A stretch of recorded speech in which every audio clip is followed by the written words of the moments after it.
What was life really like in medieval England? Introduction. Medieval England, spanning roughly from the 5th to the late 15th century, was a period of profound transformation and complexity. The daily lives of its inhabitants were shaped by a rigid social structure, a predominantly agrarian economy, and the omnipresent influence of the church. This essay delves into the various facets of life during this intriguing period, from the bustling towns to the quiet countryside, to paint a vivid picture of what life was truly like for the people of medieval England. The social structure. Medieval England was characterized by its feudal system, a hierarchical structure that dictated the roles and responsibilities of every individual within society. At the pinnacle of this structure was the king, followed by the nobles, knights, and finally the peasants. Each class had a distinct role to play, and this hierarchy significantly influenced daily life. The king and nobility.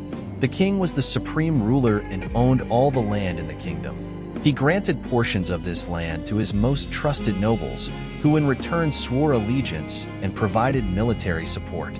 The nobility, which included lords and barons, lived in grand castles and enjoyed a life of relative luxury. They were responsible for governing their lands, administering justice, and providing protection to the peasants. The king's role was not only as a political and military leader, but also as a symbolic figure representing the unity and stability of the realm.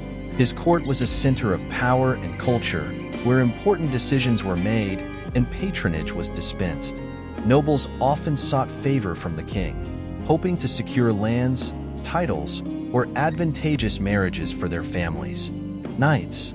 Below the nobles were the knights, who were often younger sons of noble families.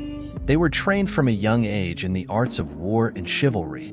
Knights were granted land in exchange for their military service and were expected to uphold the chivalric code, which emphasized bravery, courtesy, and honor. Despite their elevated status, knights had responsibilities that extended beyond the battlefield, including managing their estates and ensuring the welfare of the peasants under their protection. The process of becoming a knight was rigorous, starting with serving as a page and then a squire before being dubbed a knight in a formal ceremony. This training instilled the values and skills necessary for a knight's dual roles as a warrior and a land manager. Knights were expected to maintain their armor and weapons, train regularly, and participate in tournaments to hone their skills. Their social status required them to host guests, provide hospitality, and support their liege lord in both peace and war. Peasants. The majority of the population in medieval England were peasants. They lived in small villages and worked the land, which was the primary source of sustenance and income. Peasants were typically divided into two categories: freemen, who rented land from the lord and had some degree of autonomy, and serfs, who were bound to the land and the lord's will. Life for peasants was arduous, with long hours spent farming, tending to animals, and performing various trades. Despite the hardships, a strong sense of community and periodic festivals provided relief and social cohesion. Peasant life was governed by the agricultural calendar, with their daily routines changing according to the seasons. Spring and summer were times of intense labor, with planting, weeding, and harvesting crops. Autumn was for gathering the harvest and preparing for winter, while winter was spent maintaining equipment, caring for livestock, and performing tasks such as spinning, weaving, and repairing tools. Daily life of peasants. Peasants' lives revolved around the agricultural calendar. Their days were dictated by the seasons, with planting in spring, tending crops in summer, harvesting in autumn, and maintaining equipment and livestock in winter. Homes were simple, often consisting of a single room with a thatched roof, where families cooked, ate, and slept. Farming and livelihood. The mainstay of a peasant's livelihood was farming. Crops such as wheat, barley, oats, and rye were commonly grown, while animals like cows, pigs, sheep, and chickens were raised for food, wool, and labor. The open field system was prevalent, where land was divided into strips and allocated to villagers. This communal approach required cooperation and coordination among villagers, reinforcing community bonds. Crop rotation and fallowing were common practices to maintain soil fertility. Peasants also had to pay various rents, tithes, and taxes to their lord and the church, which could take a significant portion of their produce. Despite these burdens, successful harvests ensured their survival and provided some security. Community and festivals. Community life was vital for peasants. Villages were close-knit, with everyone knowing their neighbors and relying on each other for support. Festivals and holy days, which were numerous, provided a break from the monotony of daily labor. These events were often marked by feasting, dancing, and games, and they played a crucial role in maintaining social cohesion and morale. Religious festivals such as Christmas, Easter, and Saints' Days were major events, often involving processions, special church services, and communal meals. These occasions reinforced the religious and social bonds within the community. Secular festivals, such as harvest festivals and May Day, celebrated the agricultural cycle and provided opportunities for relaxation and enjoyment. Housing and domestic life. Peasant homes were modest, typically made of wattle and daub with thatched roofs. They often consisted of a single room shared by the entire family, including sleeping and cooking areas. Furniture was sparse, usually limited to a few stools, a table, and straw-filled mattresses. The hearth was the center of the home, providing warmth and a place for cooking. Daily domestic life involved a range of activities, from preparing meals and tending to the garden to making and mending clothes. Peasant women played a crucial role in maintaining the household, performing tasks such as spinning, weaving, and brewing ale.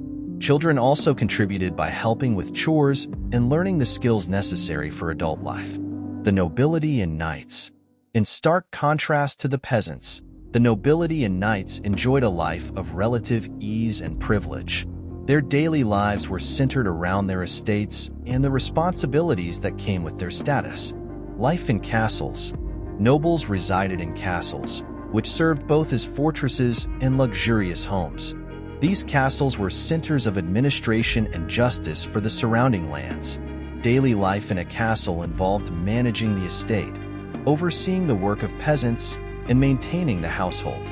Nobles had access to better food, clothing, and comforts compared to peasants, but they also had significant responsibilities, including the defense of their lands and vassals. Castles were designed for defense, with thick walls, moats, and towers, but they also featured comfortable living quarters, including great halls, private chambers, and chapels. The Lord's Day might include meetings with stewards and bailiffs to discuss estate management, hosting guests and dignitaries, and attending to legal matters. Training and duties of knights. Knights began their training as pages and squires, learning the skills of warfare and chivalry. Upon becoming knights, they swore oaths of loyalty to their lords and were granted land in exchange for military service. Besides their martial duties, knights were expected to manage their estates, which included overseeing agricultural production, ensuring justice, and maintaining the well-being of their dependents. Training for knighthood was rigorous, involving lessons in horsemanship, swordsmanship, and other martial skills, as well as education in manners, music, and dance. Knights were expected to adhere to the chivalric code, which included ideals such as bravery, honor, and courtesy. Tournaments and justs were not only opportunities to demonstrate martial prowess, but also social events where alliances were forged and reputations were made. Women in medieval England. Women in medieval England played essential roles in both the domestic and public spheres, though their lives were often dictated by the men in their families. Their experiences varied greatly depending on their social status. Noble women. Noble women had significant responsibilities, particularly in managing estates. They oversaw household operations, directed servants, and handled financial matters.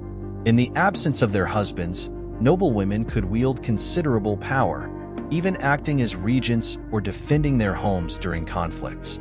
Despite their influential roles, noble women were still subject to the societal norms and restrictions of their time. The education of noble women often included reading, writing, and managing household accounts, as well as skills such as embroidery, music, and dance. Marriages were usually arranged for political and economic reasons, and a noblewoman's primary duty was to bear and raise children, particularly heirs. However, some noblewomen were able to assert their authority, patronize the arts, and influence political and social affairs. Peasant women worked alongside their husbands in the fields, tended to livestock, and managed household chores. They played a crucial role in the economic survival of their families.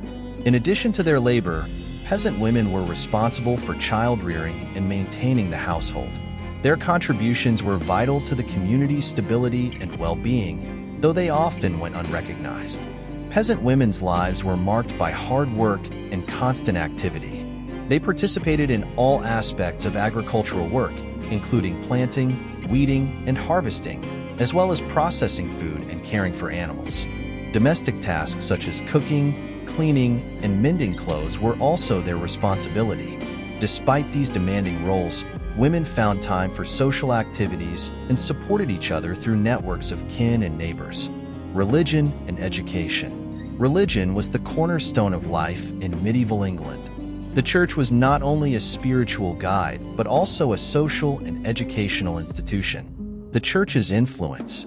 The church influenced every aspect of daily life, from birth to death.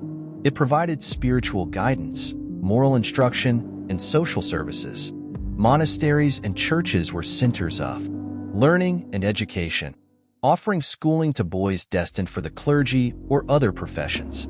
The church also played a significant role in governing, with ecclesiastical courts handling various legal matters. The church's liturgical calendar dictated the rhythm of life, with regular attendance at Mass and observance of holy days and saints' feasts. The clergy were influential figures in the community, providing spiritual and practical support, from performing sacraments to offering charity to the poor and sick. Monastic life. Monasteries were vital centers of religious, cultural, and intellectual life. Monks and nuns lived according to strict rules, dedicating their lives to prayer, work, and study. Monasteries produced illuminated manuscripts, preserved classical texts, and served as places of learning and hospitality. Monastic communities followed the rule of Saint Benedict or other monastic rules, which prescribed a balanced life of prayer, work, and study. Monks and nuns engaged in various activities, including farming, brewing, and copying manuscripts. Monasteries often provided education to local children and served as centers of charity and healthcare. Education. Education was primarily the domain of the church. Monasteries, cathedrals, and later universities were the main centers of learning. The curriculum focused on religious instruction, Latin, and classical texts. While education was largely reserved for the clergy and nobility, some towns and cities began to offer schooling to a broader population towards the end of the medieval period. The establishment of universities in the 12th and 13th centuries marked a significant development in education. Institutions such as Oxford and Cambridge became renowned centers of learning, attracting students from across Europe. The curriculum included the liberal arts, theology, law, and medicine, providing a foundation for the intellectual and cultural growth of the period. Health and medicine. Health and medicine in medieval England were rudimentary compared to modern standards. With limited understanding of diseases and their causes, people relied heavily on herbal remedies, folklore, and the knowledge passed down through generations. Medical practices. Medical practitioners ranged from trained physicians to local wise women and herbalists. Treatments were often based on the theory of humors, which posited that health depended on the balance of bodily fluids. Common practices included bloodletting, herbal concoctions, and various forms of physical therapy. While some treatments were effective, many were based on superstition and lacked scientific basis. Physicians were often university-trained and employed a combination of classical texts and observational methods in their practice. Surgeons, who performed procedures such as amputations and wound care, were typically less formally educated and were considered lower in status. Apothecaries prepared medicines from herbs and other ingredients, while midwives attended to childbirth and women's health. Public health and sanitation. Public health measures were limited, and sanitation was often poor. Towns and cities faced challenges such as overcrowding, inadequate waste disposal, and the spread of infectious diseases. Efforts to improve sanitation included the construction of public latrines, regulations on waste disposal, and the establishment of leper houses to isolate those with contagious diseases. Water supply was a critical issue, with wells and streams often contaminated. Efforts to provide clean water included the construction of aqueducts and public fountains. Despite these challenges, some towns developed rudimentary public health systems, with officials appointed to oversee sanitation and public health. The Black Death. The Black Death, which swept through Europe in the 14th century, had a profound impact on medieval England. The pandemic decimated the population, leading to significant social and economic upheaval. The massive loss of life led to labor shortages, which eventually contributed to the decline of the feudal system. It also changed the way people viewed health and hygiene, though comprehensive medical advancements would not come until much later. The Black Death, caused by the bacterium Yersinia pestis, arrived in England in 1348 and killed an estimated 1/3 to 1/2 of the population. The immediate effects included the collapse of the labor market, as survivors demanded higher wages and better conditions. Long-term consequences included shifts in social and economic structures, with peasants gaining more leverage and mobility, and the weakening of the manorial system. Entertainment and culture. Despite the hardships of medieval life, people found joy and entertainment in various forms. Festivals, music, and storytelling were integral to the cultural fabric of medieval England. Festivals and feasts. Festivals were tied to the agricultural calendar and religious observances. Major events included Christmas, Easter, and saints' feast days. These occasions were marked by communal feasts, dancing, and games. For peasants, festivals provided a much-needed respite from their daily toil and an opportunity to strengthen community bonds. Festivals often included processions, plays, and tournaments, providing entertainment and reinforcing social and religious values. Feasting was a central feature, with elaborate meals showcasing the best of local produce and culinary skills. Music, dancing, and games were integral parts of the celebrations, bringing communities together in a shared experience of joy and festivity. Music and storytelling. Music and storytelling were popular forms of entertainment. Minstrels and troubadours traveled from town to town, performing songs and tales of heroism, romance, and adventure. These performances were not only a source of enjoyment, but also a means of preserving and transmitting cultural heritage and values. Music was an important aspect of both secular and religious life. Instruments such as lutes, harps, and bagpipes were common, and music accompanied many activities, from work to worship. Storytelling, whether through oral tradition or written texts, played a crucial role in educating and entertaining people. Epic tales, romances, and fables conveyed moral lessons and provided a sense of identity and continuity. Arts and crafts. The medieval period saw the flourishing of various arts and crafts, from illuminated manuscripts and religious iconography to textiles and metalwork. Monasteries were centers of artistic production, with monks creating beautifully illustrated books and intricate carvings. Guilds in towns and cities regulated the production and sale of goods, ensuring quality and preserving traditional techniques. Craftsmen and artisans played a vital role in the economy, producing everyday items as well as luxury goods for the nobility.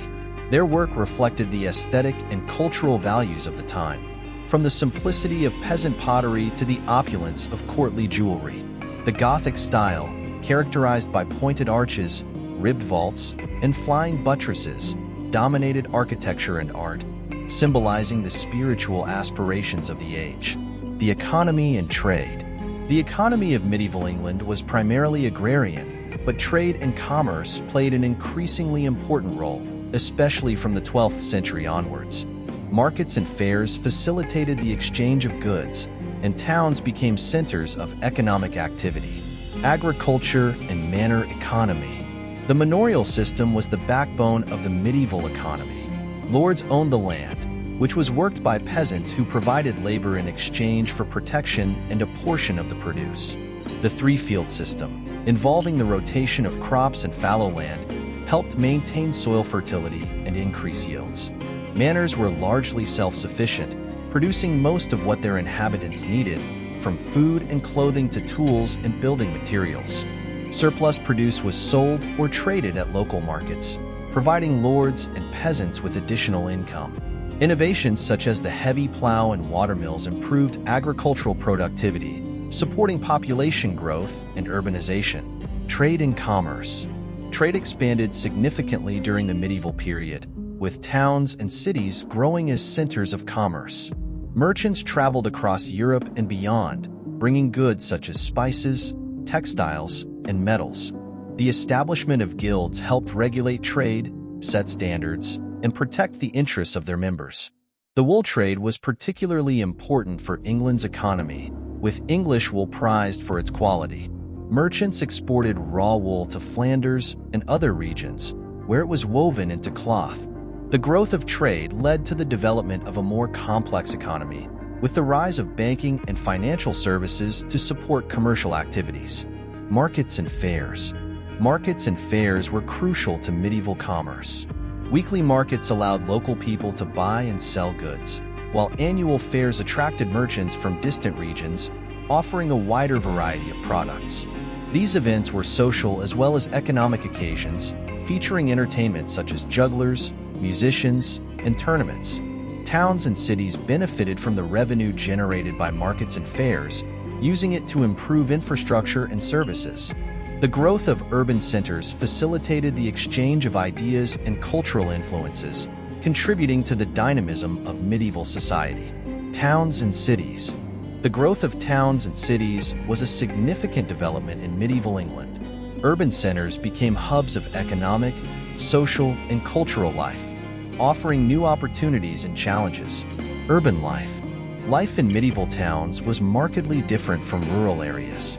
Towns were crowded, with narrow streets and closely packed buildings. Sanitation was often poor, and disease spread easily. However, towns offered more opportunities for work, education, and social mobility.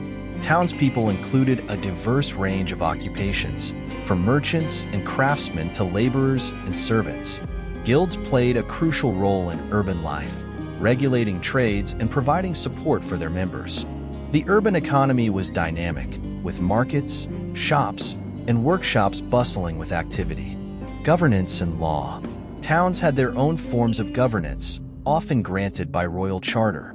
Town councils, composed of leading citizens, managed local affairs, collected taxes, and enforced laws.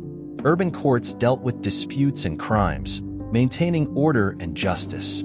The development of boroughs, with their own legal and administrative structures, reflected the increasing importance of towns in medieval society. Borough charters granted rights and privileges, such as self-governance, markets, and fairs, fostering a sense of civic identity and independence. Education and learning. The medieval period saw significant developments in education and learning, with the church playing a central role. Monastic and cathedral schools. Monastic and cathedral schools were the primary centers of education, providing instruction in religious and secular subjects. Boys destined for the clergy or other professions received a rigorous education, including reading, writing, Latin, and religious studies. These schools preserved and transmitted classical knowledge, contributing to the intellectual and cultural life of the period. Monks and clergy produced and copied manuscripts, creating libraries that served as repositories of learning. Universities. The establishment of universities in the 12th and 13th centuries marked a major advancement in education. Universities such as Oxford and Cambridge offered higher education in the liberal arts, theology, law, and medicine. They attracted students and scholars from across Europe, fostering intellectual exchange and innovation. University life was demanding, with students expected to master a rigorous curriculum and adhere to strict codes of conduct. Degrees conferred prestige and opened opportunities for careers in the church, government, and other fields. Law and order. Maintaining law and order was a challenge in medieval England, with a complex system of courts and legal processes. Royal and manorial courts. The king's courts dealt with serious crimes and disputes involving nobles, while manorial courts handled local issues, such as land disputes and minor offenses. Manorial courts were presided over by the lord or his steward, who dispensed justice according to local customs and laws. The development of common law, based on precedent and judicial decisions, provided a more consistent and standardized legal system. Judges traveled on circuits, holding assizes to hear cases and enforce royal justice. Punishments and prisons. Punishments for crimes varied widely, from fines and public humiliation to imprisonment and execution. Public punishments, such as stocks and pillories, served as deterrents and reinforced social norms. Prisons were often harsh, with poor conditions and little regard for the welfare of inmates. The medieval legal system was evolving, with increasing emphasis on evidence and procedure. Trial by ordeal, where the accused underwent physical tests to determine guilt, gradually gave way to more rational forms of adjudication. Warfare and conflict. Medieval England was frequently engaged in warfare, both within its borders and abroad. Feudal armies. Feudal armies were composed of knights and their retainers, who were obligated to serve their lord in times of war. Military service was a key aspect of feudal relationships, with lords providing men and resources to the king in exchange for land and protection. Knights were the backbone of feudal armies, supported by archers, foot soldiers, and siege engineers. Warfare was brutal and often involved protracted sieges, where attackers sought to breach the defenses of castles and fortified towns. The 100 Years' War. The 100 Years' War, 1337 to 1453, was a prolonged conflict between England and France, marked by significant battles such as Crécy, Agincourt, and Poitiers. The war had profound effects on both countries, influencing military tactics, political developments, and national identities. The war saw the rise of professional armies and the decline of feudal levies.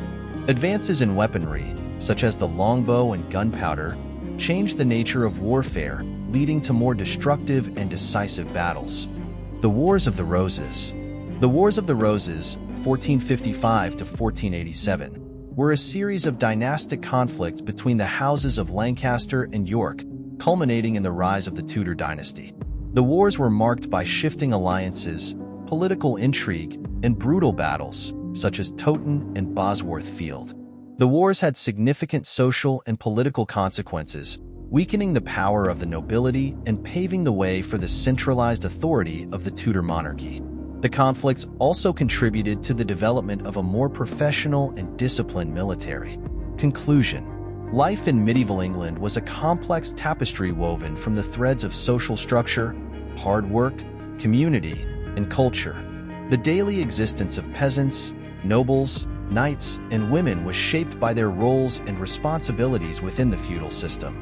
Religion and education played central roles, while health and medicine were rudimentary yet evolving. Entertainment provided relief and cultural continuity amid the hardships of medieval life.